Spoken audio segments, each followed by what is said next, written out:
당신 통장에 3억 있습니다. 내일 아침 3천만 원이 됩니다. 말도 안 돼. 작년 아르헨티나에서 실제로 일어난 일입니다. 월급 300만 원 받았습니다. 다음날 그 돈의 가치 270만 원. 하루 만에 30만 원 증발. 우리나라는 다르지? 1997년 11월 한국인들도 똑같이 말했습니다. 월요일 환율 900원, 금요일 환율 1600원, 5일 만에 게임 끝. 지금 세 개 나라를 보여드리겠습니다. 전부 설마라고 생각했던 나라들입니다. 그리고 마지막에 당신이 당장 점검해야 할 세 가지를 알려드리겠습니다. 바로 시작합니다. 작년 아르헨티나.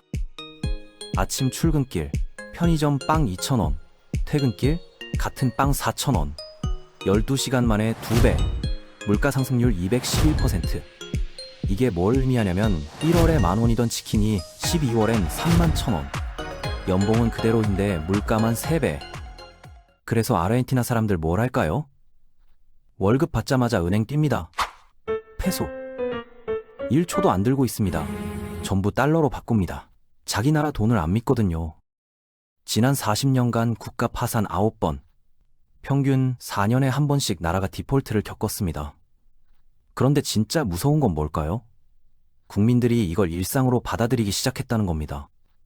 아, 또 그러네. 어쩔 수 없지. 이게 정상이 된 나라. 월급은 그대로, 물가는 2배. 이게 합법적 임금 삭감입니다. 한국은 2025년 환율 1,470원. 2년 전 1,200원. 원화 가치 20% 하락. 여러분 월급 20% 올랐나요? 안 올랐죠. 그럼 여러분은 실질적으로 구매력이 20% 줄어든 겁니다. 그래도 우리는 아르헨티나 아니잖아. 1997년에도 그렇게 생각했습니다. 중국 2024년 10억짜리 아파트를 샀습니다. 집을 팔면 빚 1억 남음. 이게 깡통 주택입니다. 집을 팔아도 빚만 남는 구조. 지금 중국 전역에서 벌어지는 일입니다. 헝다그룹 파산, 컨트리가든 파산, 미분양 아파트 수백만 채. 중국인 자산 구성 70%가 부동산. 부동산이 반토막 나자 중산층 자산이 급격히 줄어들었습니다. 선전시 40대 남성 사례. 집 2채 총 10억. 2년 뒤 4억, 6억 증발. 근데 대출은 여전히 8억. 집 다 팔아도 빚 4억. 실제로 이런 극단적 사례들이 중국 언론과 SNS에 계속 보도되고 있습니다. 한국은 똑같은 상황을 시뮬레이션 돌려보겠습니다. 강남 아파트 10억, 대출 8억, 본인 돈 2억. 만약 집값 30% 하락하면 집값 7억, 대출 8억, 빚 1억 나눔, 본인 돈 2억, 증발. 그런 일은 안 일어나. 중국도 그렇게 생각했습니다. 한국 가계부채 GDP 105%, 중국 60%. 부채 구조만 놓고 보면 한국이 더 취약한 지점도 있습니다. 한국인 자산 구성 70%가 부동산, 중국과 똑같습니다. 차이는 하나, 중국은 이미 경험했고 한국은 아직입니다. 아직. 일본 1995년 대졸 초봉 200만엔, 2025년 대졸 초봉 210만엔. 30년 동안 5% 올랐습니다. 연 평균 0.16%씩. 물가는 30년 동안 15% 올랐습니다. 실질 구매력은 10% 하락한 겁니다. 30년 일했는데 오히려 살기 어려워진 구조. 일본 청년들 이름 들어보셨죠? 3포 세대, 연애, 결혼, 출산 포기, 5포 세대, 집, 차 추가, 7포 세대. 인간관계, 희망까지 선택지가 하나씩 사라지고 있습니다. 그런데 일본이 망한 것처럼 보이나요? 도쿄는 화려하고 소니는 플스 팔고 도요타는 차 만듭니다. 겉으로는 멀쩡합니다. 이게 진짜 무서운 겁니다. 폭발 없이 조용히 천천히 소득이 정체되는 구조. 누구도 위기라고 느끼지 못하게 핸드폰 배터리가 99%, 98%, 97%로 줄어들 때는 못 느낍니다. 그런데 어느 순간 갑자기 꺼집니다. 한국은 출산율 0.72명, 일본이 30년 걸려서 1.3명이 될 때까지 한국은 10년 만에 0.7명, 속도가 3배입니다.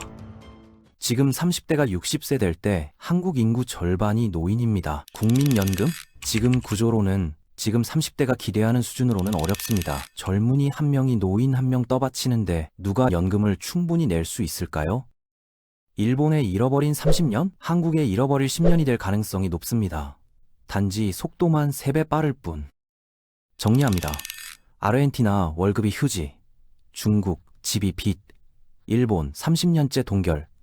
그렇다면 한국은? 2025년 한국 환율 1470원, 2년 새 20% 변동, 가계부채 GDP 105%, OECD 최상위, 출산율 0.72명, OECD 최하위, 경제성장률 1% 미만, 저성장 국면, 세계국의 위험 신호가 동시에 감지되고 있습니다.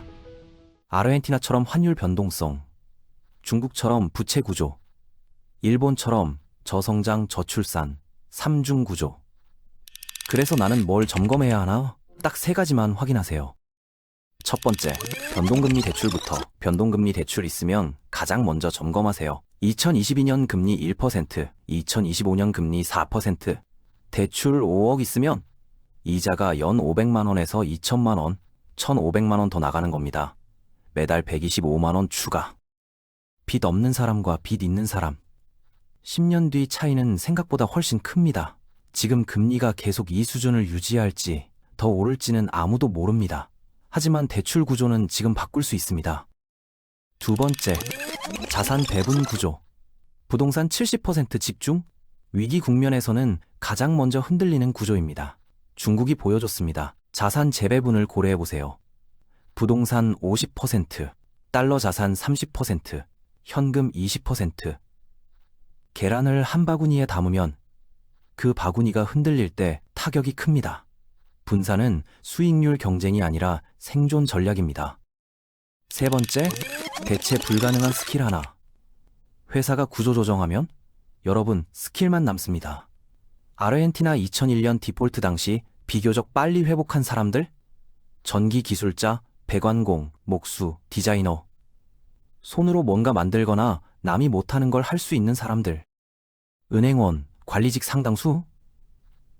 재취업에 어려움을 겪었습니다. 지금 당장 하나 배우세요. 디자인, 영상 편집, 데이터 분석, 뭐든 AI가 대체하기 어려운 걸로 직장이 평생 갈 거라는 보장 이제 없습니다. 마지막 질문 하나만 하겠습니다. 내일도 오늘처럼 평범할 거라고 확신하십니까? 역사는 설마를 믿는 사람에게 가혹했습니다. 1997년 11월 17일도 스리랑카 2022년 7월 8일도 평범한 월요일이었습니다. 다음 날 모든 게 달라졌습니다. 지금 이 순간 여러분에게는 아직 선택권이 있습니다. 내일은? 확신할 수 없습니다. 댓글로 알려주세요. 3가지 중 뭐부터 점검하실 건지. 지금이 점검할 때입니다.